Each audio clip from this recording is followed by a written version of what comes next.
Hey y'all, hey, it's your girl Twilight. I know I haven't been on in a while and I don't plan to be. So definitely if you want to keep up with me, please do join my Patreon. The information is on the screen. Let's get into it. So what I want to start off with is a hot take. One in which I know is controversial, and some people are going to disagree with me vehemently. Hopefully, you'll hear me out, but I do want to make a very firm statement about what I believe is happening with black women and why I feel they will never be valued outside of their labor. So throughout history, black women have been systematically undervalued, contributions ignored, diminished, and worth reduced to labor, endurance, and ability to suffer. And I'm going to prove that. The expectation, I believe, is deeply rooted in Christianity and the dogma that is presented to us as women. Black woman, be strong, they say. Support your man. Raise a man. Think like a man. Well, damn, I gotta do all that. Who's out here working for me? Carrying my burden, building me up when I get down? Nobody. Black women out here trying to save everybody, and what do we get? Swagger jacked by white girls wearing cornrows and bamboo earrings. Ain't that a bitch? But we still try. Try to help all y'all, even when we get nothing. The legacy of slavery, where women are seen as mules, only valuable for their ability to endure pain and serve others.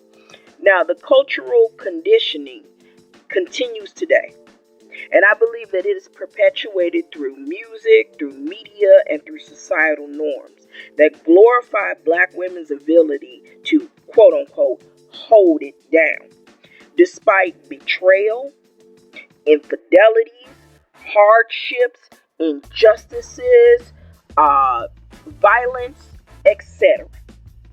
And what we need to first look at to fully understand this theory that I'm throwing at y'all is the Mammy archetype. It's a relic of slavery that's cast over black women as caretakers. We are to be strong, selfless, and unwavering in our support of others, particularly black men and white families. This expectation has never disappeared. In fact, you want to check out my videos on the Mammy archetype 1 and 2. You should be able to scroll down and find it pretty easily.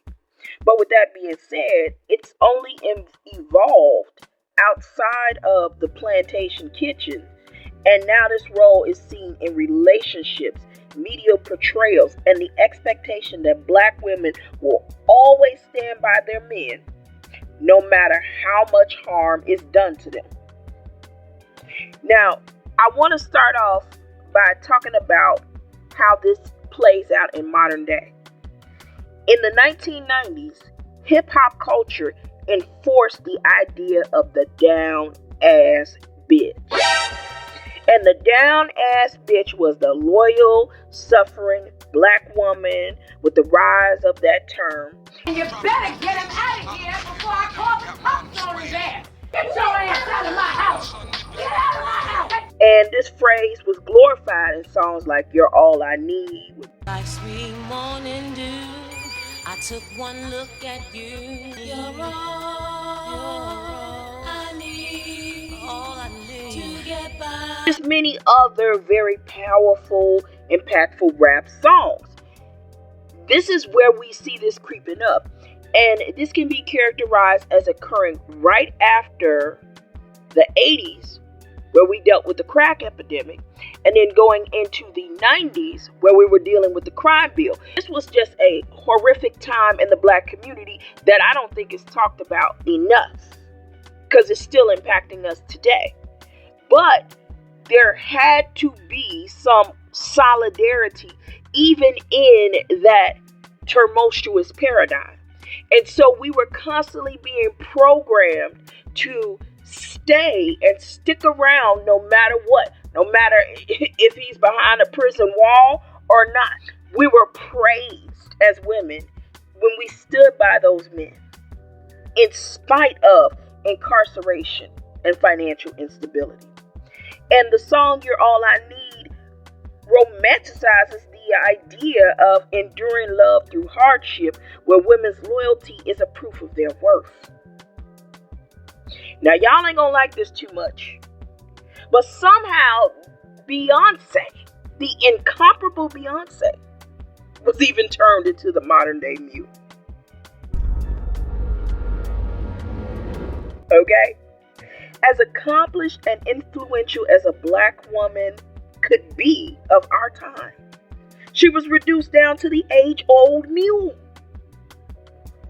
Despite her undeniable talent, her business acumen, and her cultural impact, her marriage to Jay-Z has become a public testament to the black woman's expected, unwavering loyalty.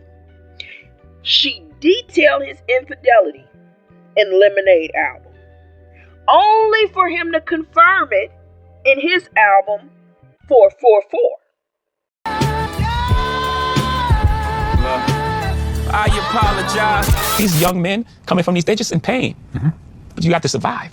So you go into survival mode. When you go into survival mode, what happened? Mm-hmm. Shut down. Right. Even with women, you got shut down emotionally, so you can't connect. And then now all the things happen from there.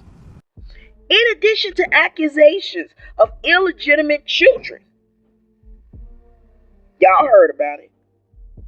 And most recently, the R-word allegations that had surfaced, even though he beat the case and the case was dismissed with prejudice. The entire situation in and of itself being a close confidant of Diddy, even though he says that he wasn't. Look at them doing their weird Freemasonry thing. Sure look like a brotherhood to me. Yet, Beyoncé remains, reinforcing the notion that no matter how powerful or successful a black woman is, her ultimate role is to endure and forgive.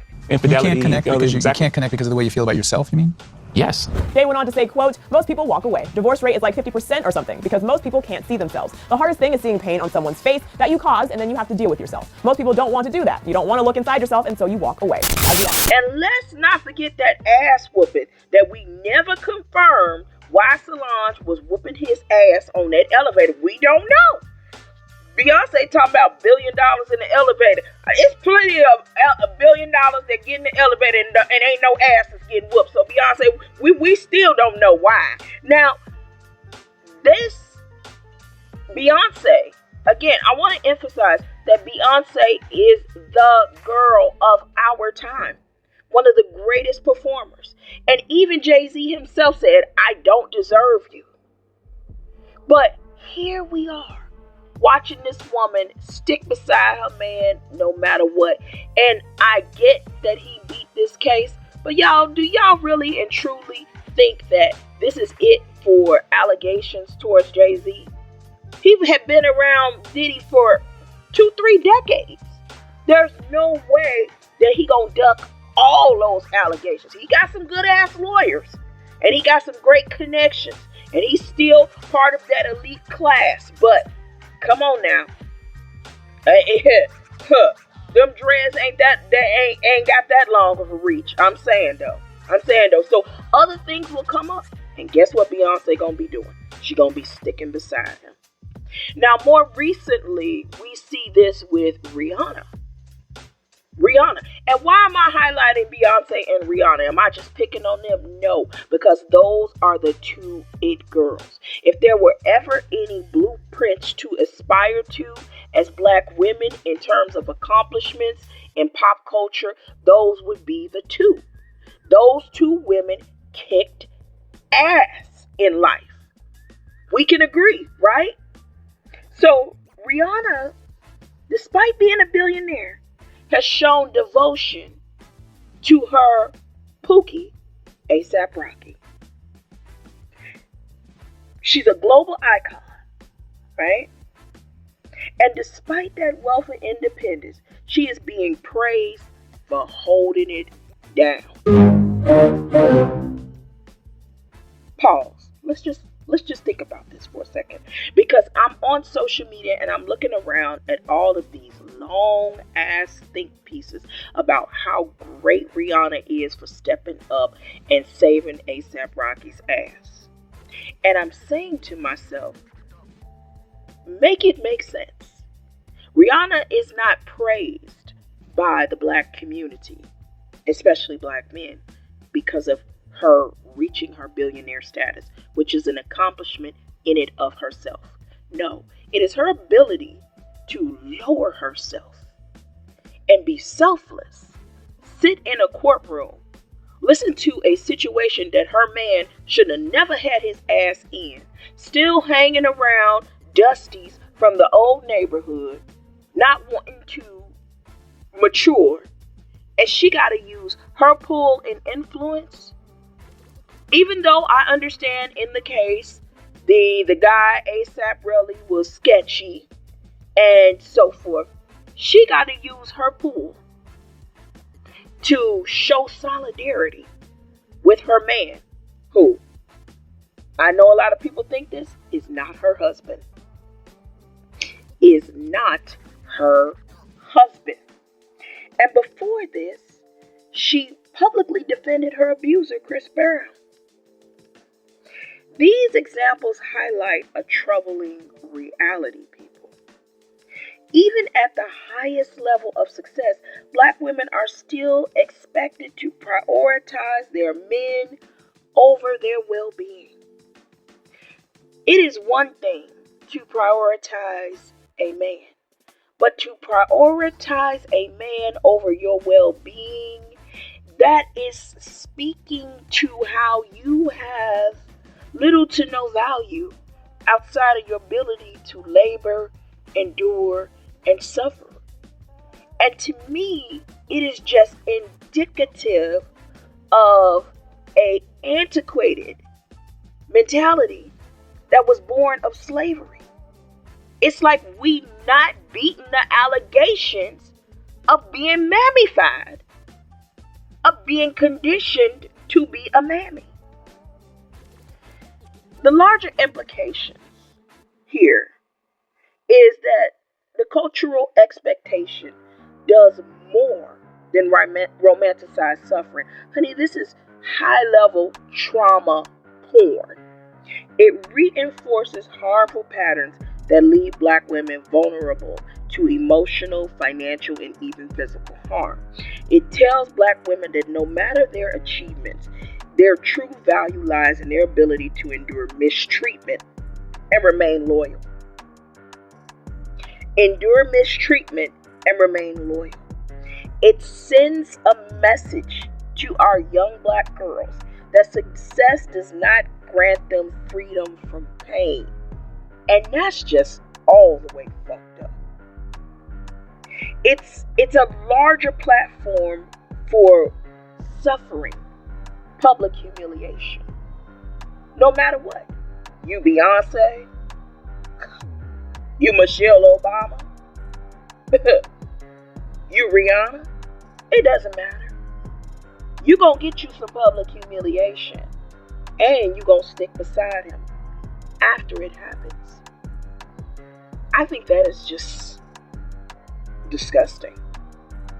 So in conclusion, I feel like the world continues to showcase that black women, no matter what their status, talent, or impact, we're still expected to be muse. We're still expected to carry the weight of our men, of our communities, and pain without complaint.